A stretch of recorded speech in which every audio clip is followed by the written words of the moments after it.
there's a new Chancellor, and his name is Dr. Reuel Khoza. UKZN says Dr. Khoza is an experienced businessman, transformational leader, and author.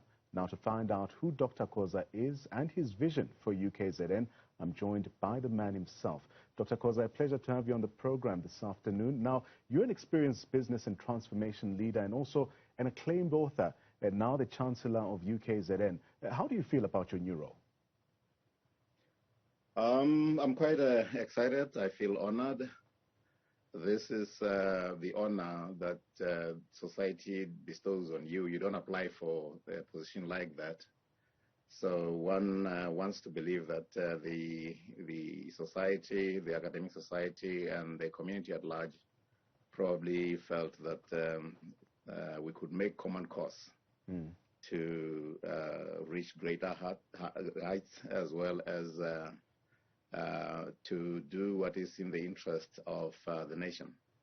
Now, as Chancellor, you would serve as the titular head of UKZN, presiding at graduation ceremonies, conferring degrees, and even awarding diplomas and certificates in the name of the university, among other functions.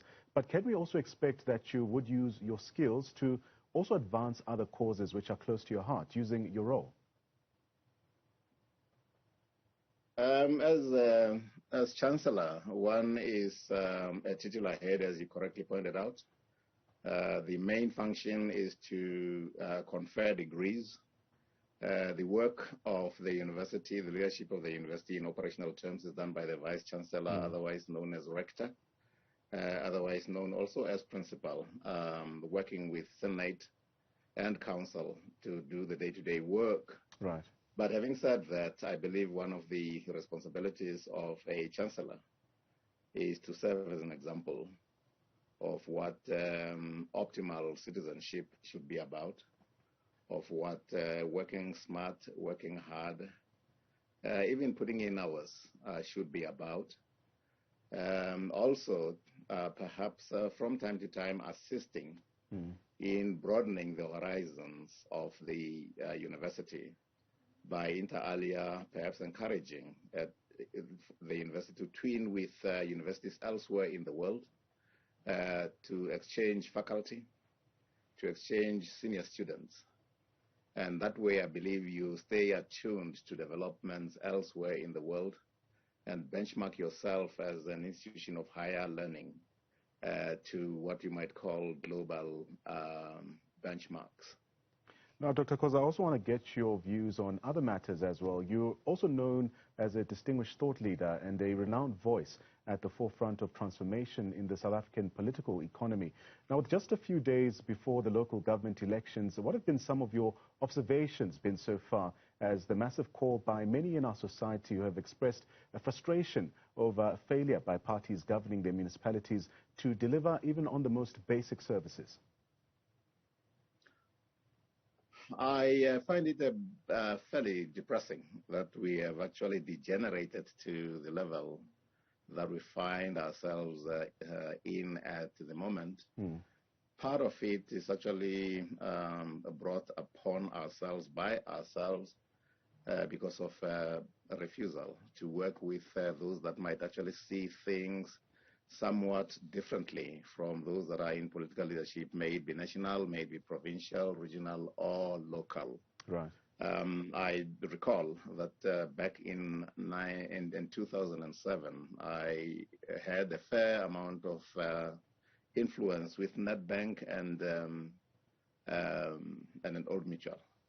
And we actually offered to work hand in hand with government by way of having the unemployed students, a good number of whom had become degrees, and therefore had a theory on what could in fact be done professionally at the level of the local governments. One understands that they probably would not have had the experience, but I suggested that we could twin that with a good number of corporate leaders who had just retired, but who were willing to contribute to the success of our political economy.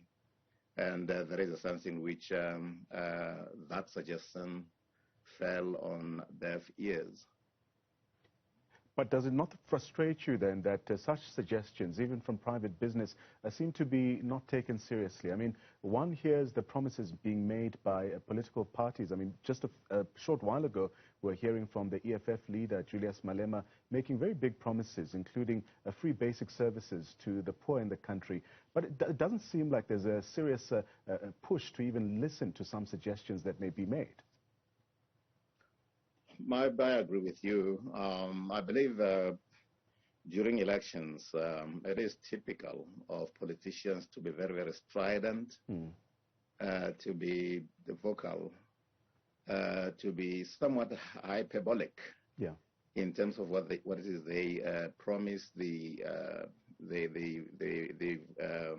voting community out there, the citizenry. And come the time when delivery is due, they grossly underdeliver. They overpromise and underdeliver.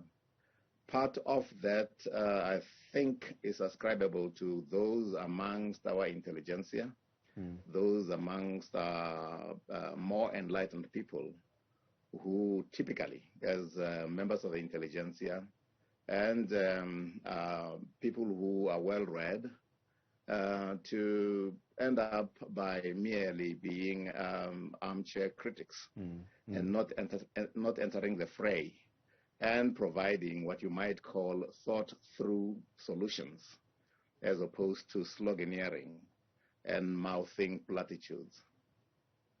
So before I let you go, there's also a push to have more South Africans vaccinated and to get the country's vaccination drive accelerated at an even higher pace as a way to also contain the spread of COVID-19. Just talk us through your thoughts on the impact of the COVID-19 pandemic, and are you optimistic that South Africa will get past this pandemic and hopefully have the economy moving again?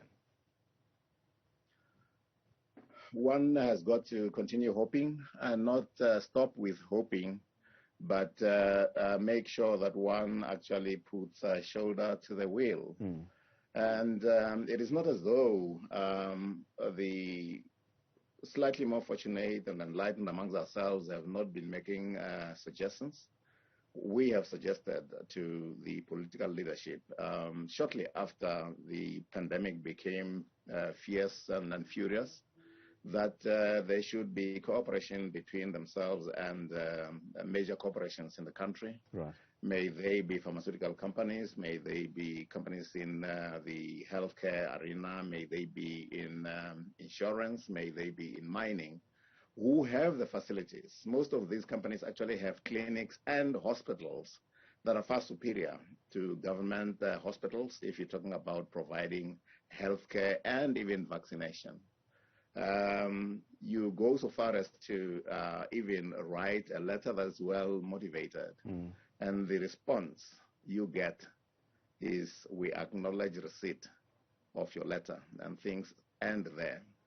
But fortunately, lately, I think the leadership that be has seen the light and is involving major corporations in the pharmaceutical industry, in health, in insurance, to actually tackle the pandemic, which has reached very, very painful proportions where we are concerned. I believe with that cooperation, we'll be able to break the back of the pandemic and begin to recover and perhaps get ourselves restored to our former healthy selves. Well, there you've heard it from the man himself. That was University of KwaZulu-Natal new Chancellor, that's Dr. Reuel Khoza, speaking to us about his new role, as also adding his word on a number of matters that are currently affecting many in our society in the lead-up, with just over a week before the local government elections take place on the 1st of November.